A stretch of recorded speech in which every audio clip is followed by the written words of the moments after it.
Hi friends, good morning. कैसे हैं आप सब? आई होप कि आप लोग अच्छे होंगे।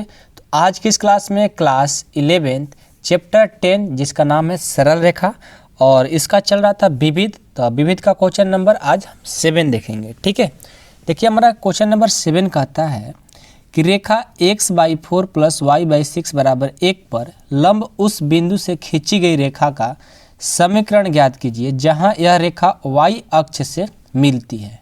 ठीक है, ये आपका क्वेश्चन है कि एक रेखा है, उस पर लंब उसी बिंदु से खींची गई रेखा का एक समीकरण ज्ञात करना है। ठीक है, यह रेखा y अक्ष से क्या कर रहा है, मिल रहा है। देखिए इस क्वेश्चन को हम बहुत इजी तरीक़ा से सीखेंगे और आप लोग ध्यान से देखिएगा, आपको सिखा कर छोड़ेंगे। ओके, बस आप लोग ध्यान से देखना।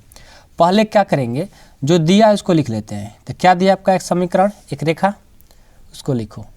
लिखेंगे दिया गया समीकरण या रेखा, दिया गया रेखा क्या है आपका, x/4 + y/6 = 1। ये आपका दिया हुआ है। ठीक है, इसको हम क्या करेंगे, पहले इसको सॉल्व कर लेते हैं। तो 4 और 6 का एलसीएम कितना हो जाएगा, हो जाएगा आपका 12। इसको भाग देंगे 3 बार में, 3 से और x ले करेंगे 3x प्लस इसको भाग देंगे 2 बार में, 2 से और y से करेंगे 2y = 1। इसको क्रॉस मल्टीप्लिकेशन करा दो, क्या हो जाएगा 3x + 2y, 12 से और 1 से करेंगे तो हो जाएगा 12। ठीक है, अब हम क्या करेंगे, इसको इधर ला देंगे तो क्या हो जाएगा 3x + 12y और ये प्लस हो जाएगा तो माइनस हो जाएगा बराबर 0। ठीक है, यहाँ तक किसी को दिक्कत नहीं होगा। ठीक है ना। अब देखो, अब हम क्या करेंगे, इसमें क्या है कि ये रेखा था, इस रेखा को सॉल्व करके एक समीकरण ला दिए जो कि 3x + 12y - 12 = 0 आ गया। अब इसका हम क्या करेंगे, पहले रेखा का ढाल निकाल लेंगे। कोई रेखा का ढाल निकालने का समीकरण क्या होता है, और साथ में देखिए 3x + 12y - 12 = 0 जो है, ये क्या हो रहा है, जहाँ यह रेखा y अक्ष से क्या रहा है, मिल रहा है। तो y अक्ष से मिल रहा है तो आपको पता होगा जब y अक्ष का बात किया है तो y अक्ष पर x क्या होता है, 0। y अक्ष पर x क्या होता है, 0। तो क्या करेंगे हम लिखेंगे अकॉर्डिंग टू क्वेश्चन यानी प्रश्न से। ठीक है, जो रेखा है लिखेंगे यह रेखा y अक्ष से मिलती है। जब y अक्ष से मिलेगी तो x का मान क्या हो जाएगा, मिलती है तो x का मान हो जाएगा हमारा 0। तो जहाँ जहाँ x है क्या भर देंगे, 0। तो 3x + 12y - 12 = 0 है, जहाँ x है क्या भर देंगे 0, अब प्लस ये 12y है ना, अच्छा 2y है, 2y अब -12 = 0। तो 3 और 0 0 हो जाएगा और ये 2y और ये माइनस हो जाएगा तो प्लस, यहाँ से y बराबर हो जाएगा, ये गुना कर देगा तो भाग कर देगा 12/2, कटा दो 6 बार में, यानी हमारा x का मान तो आ गया 0 और y का मान आ गया 6। ये हमारा एक बिंदु आ गया। ठीक है, और इसी का समीकरण निकालना है। तो एक बिंदु से होकर जाने वाली रेखा का समीकरण का फॉर्मूला आपको पता है, क्या होता है, y - y1 = mx - x1। तो आपको m क्या होता है, ढाल। तो ढाल तो ये पता है नहीं, तो जब तक आपको ढाल पता नहीं रहेगा तब तक आप इसका समीकरण नहीं निकाल पाएंगे। ठीक है, हमारा बिंदु तो आ गया, क्या आया 0,6, लेकिन समीकरण बताने के लिए आपको ढाल भी पता होना चाहिए। ढाल तो पता है नहीं, तो हम क्या करेंगे, ढाल पद निकालेंगे। कैसे निकालेंगे, देखिए पहले तो हमको पता है कि जो समीकरण आया है 3x + 2y - 12 = 0, इस रेखा का ढाल क्या हो जाएगी, देखिए 3x + 2y - 12 = 0 का ढाल निकाल लो। क्या हो जाएगा, ये हो जाएगा आपका इसका किसी भी रेखा का समीकरण का ढाल निकालने का फॉर्मूला ही होता है -a/b। ठीक है, तो इसमें a का मान क्या है 3, तो माइनस लगता है तो 3 हो गया, और b का मान है 2, यानी इतना आ गया। इसको मान लो m1। ठीक है, इसको m1 मान लो कि कोई भी समीकरण है उसका ढाल निकाल ले तो उसका नाम दे दिए m1, तो m1 का मान आ गया -3/2। ठीक है, और देखो अब साथ में क्या बोला है कि यही इसी को हल करके हम ये लाए थे 3x + 2y - 12 = 0। तो इसी पर क्या है, एक लंब है। ठीक है, तो आपको एक फार्मूला बताए हैं, ठीक है, क्या बताएं फार्मूला कि जब कोई रेखा रहता है, मान लो रेखा है और इस पर कोई लंब डाल दे और इस रेखा का ढाल निकालना होता है, ठीक है, लंब जब करता है तो उसका फार्मूला क्या होता है, इस रेखा का ढाल इनटू इस रेखा की ढाल, दोनों को गुना कर देंगे, किसके बराबर होना चाहिए, -1 के। ये चीज़ पढ़ा है ना आप लोग को फार्मूला में, तो वही बात यहाँ लगेगा कि इसका तो आ गया, लेकिन दूसरा जो लंब डाल रहा है उसका भी ढाल हम लोग नहीं निकालें, तो ढाल तो हमको पता चलेगा भी नहीं क्योंकि उसका समीकरण दिया नहीं है, ना कोई इक्वेशन दिया है, ठीक है। तो उस रेखा का ढाल हम क्या कर लेंगे, m मान लेंगे, ठीक है। उसको हम क्या कर लेंगे, देखिए m इंटू m1 बराबर क्या हो जाएगा, -1। ये आप फार्मूला पढ़े हैं कब, जब कोई रेखा पर लंब डाले तब। तो हमें ए तो पता नहीं है तो इसको ज्यों कहते हैं छोड़ दो। m1 तो पता है, m1 का मान कितना है, -3/2 अब बराबर -1, ठीक है। तो यहाँ से क्या करेंगे, क्रॉस मल्टीप्लिकेशन करा देंगे, तो m से और -3 से -3m, 2 से और -1 से करेंगे -2, ये माइनस माइनस कट गया और ये गुना कर रहेगा तो भाग कर देगा, तो m बराबर 2/3 आ गया, यानी m = 2/3 आ गया, ठीक है। अब देखो, अब m का तो मान हमारा फाइनल स्लोप यानी ढाल आ गया। तो अब हम क्या करेंगे, देखिए ध्यान से देखिएगा, हमको निकालना है यहाँ पर, देखिए खींची गई रेखा का समीकरण निकालना है। तो समीकरण कैसे निकालेंगे, एक बिंदु से, बिंदु क्या है 0,6, तो एक बिंदु से होकर जाने वाली रेखा का समीकरण निकाल दीजिए। लिखिए, सबसे पहले लिखेंगे कि एक बिंदु से होकर जाने वाली रेखा का समीकरण क्या होगा, y - y1 बराबर m x - x1। तो y का y ही रहेगा, y1 का मान कितना है, x1 होता है, y1 होता है, तो y1 का मान है 6 बराबर m का मान है 2/3, x का x, x1 का मान क्या है 0, तो यहाँ पर भर दो 0। इसको क्रॉस मल्टीप्लिकेशन करा दो, तो 3y - 6 बराबर 2 ले और x ले करेंगे 2x। तो यहाँ से क्या हो जाएगा, 3y 36 18 बराबर 2x, सबको इधर ला दो तो हो जाएगा 2x, ये प्लस रहेगा तो माइनस, ये माइनस रहेगा तो प्लस, अब बराबर 0, दिख रहा है ना, +18 बराबर 0। तो ये हमारा रेखा का समीकरण निकालने के लिए बोला था और हमने क्या किया, इस रेखा का समीकरण निकाल दिया। देख लीजिए, आप सही बोला था निकालने के लिए ना, उस बिंदु पर खींची गई रेखा का समीकरण निकालने के लिए, और हमने क्या किया, देखो ये समीकरण निकाल दिया। ओके, तो आई होप कि आप लोग के क्वेश्चन समझ में आ गया होगा, ठीक है। और अगला इसका क्वेश्चन देखते हैं, क्वेश्चन नंबर 8, वो भी बहुत ईजी है, तो चलिए उसको भी सॉल्व करके आपको दिखाते हैं। देखिए अगला प्रश्न है क्वेश्चन नंबर 8 कि रेखाओं y - x बराबर 0, x + y बराबर 0 और x - k बराबर 0 से बने त्रिभुज का क्षेत्रफल ज्ञात कीजिए, ठीक है। इसका एक त्रिभुज है और त्रिभुज का क्षेत्रफल निकालना है, जो कि आप लोग क्लास 10th में पढ़े हैं, वही फार्मूला लगा करके हम यहाँ पर क्षेत्रफल निकालेंगे, ठीक है। तो पहले तो एक त्रिभुज है, एक हम फिगर बना लेते हैं और इसका नाम देते हैं ABC, ठीक है। तो क्या है कि इसमें 3 रेखा है, कौन कौन, तो देखिए एक रेखा है y - x बराबर 0, इसको फर्स्ट मान लीजिए। एक है x + y बराबर 0, इसको सेकंड मान लीजिए। और एक है x - k बराबर 0, इसको थर्ड मान लीजिए, ठीक है। अब हम क्या करेंगे, सबसे पहले जहाँ जहाँ देखो तीनों में x है, तो जहाँ जहाँ x है उसको हम k मान लेंगे, x बराबर क्या मान लेंगे, k, सभी में, ठीक है, x बराबर k मानेंगे। ओके, तो हम क्या करते हैं, सबसे पहले इसके लिए चलेंगे, फिर इसके लिए, फिर इसके लिए, सब में x बराबर k मानेंगे। तो चलिए तो मानते हैं, तो सबसे पहले x बराबर k मानते हैं, किसके लिए, समीकरण फर्स्ट में लिए, ठीक है ना। तो x बराबर k समीकरण फर्स्ट में रखने पर, ठीक है।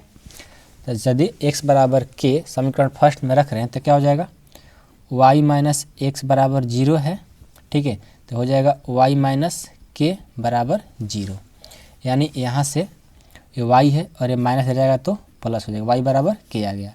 यानी जो इसका बिंदु बना, ठीक है, जिसका बिंदु बना x में क्या लिए थे हम, k, और y में क्या आ गया, k, यानी इसका k आ गया, ठीक है।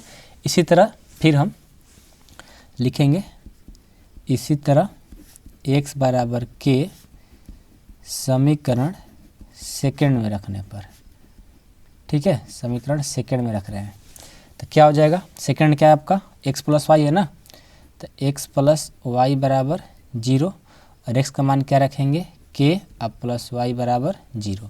ये प्लस है k इधर जाएगा तो माइनस हो जाएगा, यानी y बराबर माइनस k हो गया। तो जो इसका बिंदु बना x में बना k और y में बना माइनस k। फिर क्या करेंगे, समीकरण थर्ड में रखेंगे इसी तरह। चलिए फिर x बराबर k समीकरण थर्ड में रखने पर क्या कर देंगे, तो थर्ड है आपका x माइनस के बराबर 0। तो x का मान क्या है k है, माइनस के बराबर 0, यानी k माइनस के कितना हो जाएगा 0 और बराबर 0, यानी ये जो बिंदु हुआ x में भी 0 और y में भी 0, ठीक है। तो लिख लीजिए यहाँ पर a के लिए जो आया, a के लिए k कोमा k आया, k कोमा k, और b के लिए k माइनस k और c के लिए 0 कोमा 0। तीनों बिंदु ला दिए, ठीक है। अब जब तीनों बिंदु ला ही दिए तो हम क्या करेंगे, त्रिभुज का क्षेत्रफल का फॉर्मूला लगा देंगे, ठीक है। तो लिखेंगे त्रिभुज का क्षेत्रफल, त्रिभुज का क्षेत्रफल क्या होता है, फॉर्मूला याद है, बोलिए तो 1/2 x1 y2 माइनस y1 अब plus x2 sorry y2 minus y3 होता है plus x2 y3 minus y1 अब plus x3 y1 minus y2, ठीक है। ये हमारा फार्मूला होता है, ओके। अब क्या करेंगे, सब में मान भर देंगे, ठीक है। तो मान कैसे भरेंगे, देखिए सबसे पहले हम इसको x1 y1, इसको x2 y2, इसको x2 y2 कर दो और इसको x3 y3 कर दो, या x2 y2 इसको कर लो, x3 y3 इसको कर लो, उससे कोई मतलब नहीं है। आप किसी को x1 y1 x2 y2 x3 y3 मान सकते हो, उससे कोई प्रॉब्लम नहीं है। आप किसी को मानोगे आपका आंसर सेम ही आएगा, ठीक है। तो उससे आपको घबराने की जरूरत नहीं है, क्योंकि आप लोग सारे 10th क्लास में पढ़ चुके हैं। बस x1 x2 x3 y3 जो भी है आप इसे मान रख दो, आपका आंसर आ जाएगा, ठीक है। तो हम रख देते हैं, ऐसे तो आप लोग जानते ही हैं क्योंकि आप लोग 10th क्लास में पढ़े हैं बच्चे। चलिए इसका मान भरिए तो हो जाएगा 1/2 x1 का मान है k और y2 का मान कितना है माइनस k, माइनस y3 का मान है 0, अब प्लस x2 का मान कितना है, x2 का मान है आपका x2 का मान है k और y3 का मान 0 और y1 का मान कितना है, y1 का मान है k, प्लस x3 का मान है 0 और y1 का मान है k, y1 का मान कितना है k ना k, और y2 का मान कितना है माइनस माइनस प्लस k। चलिए इसको सॉल्व करिए तो ये हो जाएगा 1/2 और हमारा यहाँ से क्या हो जाएगा, माइनस के से माइनस के स्क्वायर, और में पांक है, ठीक है, माइनस के स्क्वायर, और यहाँ से कितना आ जाएगा माइनस के स्क्वायर और माइनस के स्क्वायर, ठीक है, और प्लस और के से और माइनस के से करेंगे तो भी हो जाएगा माइनस के स्क्वायर, और 0 तो मतलब ख़त्म हो जाएगा, ठीक है। चलिए अब कितना आ गया 1/2 और एक कितना हो जाएगा माइनस के स्क्वायर माइनस 2 के स्क्वायर हो जाएगा। अब देखो यहाँ पर हम इस 2 को 2 कटा देंगे तो क्या बच जाएगा माइनस के स्क्वायर। एक बात याद रखना, कभी भी हमारा त्रिभुज का क्षेत्रफल जो होता है ये मापांक में होता है, क्योंकि ये नेगेटिव नहीं होता है। त्रिभुज का क्षेत्रफल कभी भी माइनस में नहीं होता है, हमेशा पॉजिटिव होता है। ये मापांक लगा दो यानी ये प्लस में जाएगा। अब वर्ग इकाई लिख लो, ठीक है। देखो कभी भी याद रखना कि जब भी हमारा त्रिभुज का क्षेत्रफल निकलता है तो कभी वो माइनस नहीं होता है, या कहीं कहीं फार्मूला में डायरेक्ट लिखा रहता है, यहाँ पर मापांक लगा दिया जाता है, क्योंकि नेगेटिव भी आएगा तो उसको क्या कर देगा पॉजिटिव कर देगा। जैसे यहाँ पर नेगेटिव आया, यहाँ पर नेगेटिव आया था ना, तो उसमें मापांक लगा देंगे तो क्या हो जाएगा पॉजिटिव। तो इस तरह से अपना याद रखना, ठीक है। 10th क्लास में बात नहीं समझा जाता है, क्योंकि आप लोग कॉम्प्लेक्स नंबर नहीं पढ़ते हैं, लेकिन अब कॉम्प्लेक्स नंबर पढ़ लिए हैं तो आप इस बात को समझिए कि क्या है मापांक लगता है त्रिभुज का क्षेत्रफल में। क्यों? क्योंकि कभी भी माइनस में नहीं होता है, प्लस में होता है। मापांक लगा देंगे तो ऑलवेज क्या होगा पॉजिटिव हो जाएगा। तो इस तरह से हमारा के स्क्वायर आंसर हो जाएगा। ओके, आई होप कि आप लोग को समझ में आ गया होगा, ठीक है। दिखा कि नहीं दिखा आप लोगों को? दिखा होगा, ठीक है। या तो आप लोग सॉल्व नहीं कर सकते हैं, शायद आप लोग को नहीं दिखा है, हमारे ख्याल से लगता है कि आप लोगों को नहीं दिखा है। तो कोई बात नहीं है, आप लोग इसको माइनस के स्क्वायर जोड़ दो, माइनस 2k² आ जाएगा, 2 कट जाएगा, माइनस k² आ गया, इसमें पांक लगा है तो ये हमारा प्लस हो जाएगा। ओके, तो आई होप कि आप लोगों को समझ में आ गया होगा। ठीक है, अगला प्रश्न देखते हैं, प्रश्न संख्या 9। अब देखिए आपका प्रश्न संख्या 9 है कि p का मान ज्ञात कीजिए जिससे 3 रेखाएं 3x + y - 2 = 0 और px + 2y - 3 = 0 और 2x - y - 3 = 0 एक बिंदु पर प्रतिच्छेद करें। ठीक है, देखिए ये बहुत ईजी प्रश्न है, आपको हम समझा देते हैं। पहले तीनों समीकरण के लिख लो। ठीक है, दिया गया रेखा जो है, दिया गया रेखा क्या क्या है, एक है 3x + y - 2 = 0, इसको फर्स्ट मान लो, और दूसरा है px + 2y - 3 = 0, इसको सेकंड मान लो, और तीसरा क्या आपका है कि 2x - y - 3 = 0, इसको थर्ड मान लो। ठीक है, अब क्या है कि आपको p का मान बताना है, तो p का मान कैसे बताएंगे, तो देखिए कुछ नहीं करना है, एक बार समीकरण फर्स्ट और थर्ड को ले लेंगे तो उससे कुछ आएगा मान। ठीक है, x से y का मान आ जाएगा। एक बार क्या करेंगे, एक बार ले लेंगे सेकंड को और थर्ड को कर लेंगे। ठीक है, या फर्स्ट और सेकंड को कर लेंगे, तो यहाँ से हमारा कुछ मान आएगा, और उस मान को, नहीं तो ऐसे सबसे आसान तरीका बताते हैं कि फर्स्ट और थर्ड को सॉल्व करो। फर्स्ट और थर्ड को सॉल्व करोगे तो x और y का मान आएगा, तो x और y का मान यदि निकाल लोगे तो इसमें सेकंड में भर दोगे तो p का मान अपने आप आ जाएगा। ये तरीका सबसे अच्छा है। ठीक है, तो हम क्या करते हैं, फर्स्ट और थर्ड को हल करेंगे। पहले समीकरण फर्स्ट तथा थर्ड से। ठीक है, तो क्या है, फर्स्ट क्या है 3x + y - 2 = 0, और एक क्या है 2x - y - 3 = 0। इसको सॉल्व करो तो ये माइनस और प्लस कट जाएगा, ये क्या हो जाएगा 3 और 2 5x, और ये जोड़ेंगे तो कितना हो जाएगा, यह हो जाएगा हमारा -5, ये क्या हो जाएगा -5 ना, यहाँ पर 5x - 5 = 0। ये माइनस हो जाएगा तो प्लस हो जाएगा, यानी 5x = 5 हो गया, और ये गुना कर देगा तो भाग कर देगा, 5/5 कट करके 1 आ गया, यानी हमारा x का जो मान आया 1 आ गया। ठीक है, x का मान क्या आ गया 1। अब इसको क्या करेंगे, समीकरण फर्स्ट में चाहे थर्ड में रखेंगे तो y का मान आ जाएगा। तो रखिए, तो समीकरण फर्स्ट में x का मान देने पर, ये सारा 10th क्लास वाला मैथ बन रहा है। ठीक है, पिछला भी क्वेश्चन 10th ही क्लास था और ये भी क्वेश्चन 10th ही क्लास वाला है। ओके, तो आप लोग घबराने की जरूरत नहीं है, बस आप लोग अपने से भी सॉल्व कर सकते थे ऐसा क्वेश्चन। ओके, तो समीकरण फर्स्ट में रख दो। फर्स्ट क्या है 3x + y - 2 = 0, तो x का मान यहाँ है 1, अब प्लस y - 2 = 0, तो 3 अब प्लस y - 2 = 0। ठीक है, तो 3 में से 2 जाएगा तो क्या हो जाएगा +1 = 0, और ये प्लस रह जाएगा तो माइनस, यानी y बराबर आ गया -1। तो देखो x बराबर कितना आया था 1 और y बराबर -1 आ गया। अब हम क्या करेंगे, लिखेंगे अतः x बराबर 1 y बराबर -1 को समीकरण सेकंड में रखने पर, समीकरण सेकंड में रखने पर रखो तो क्या हो जाएगा, सेकंड है px + 2y - 3 = 0, तो p का p, x का मान 1, अब +2 y का मान -1 -3 = 0, तो यहाँ से हो जाएगा p, 2 से और -1 से गुना करेंगे तो -2 और -3 = 0।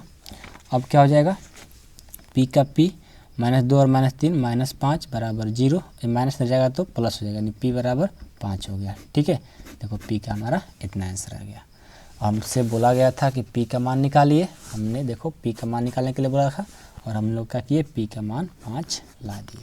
ठीक है, आई होप कि आप लोग को समझ में आ गया होगा क्वेश्चन नंबर 7, 8, 9। ठीक है, बस आप लोगों को प्रैक्टिस करना है। 7 में थोड़ा बड़ा कुछ मतलब 11 क्लास का था, लेकिन 8 और 9 में ना बिल्कुल मतलब आप लोग क्या बोल रहे हैं 10th क्लास का क्वेश्चन है। ठीक है, आप लोग इसको सॉल्व कर सकते थे। ओके, तो आई होप कि आप लोग को समझ में आ गया होगा। तो मिलते हैं अगले वीडियो में क्वेश्चन नंबर 10 के साथ।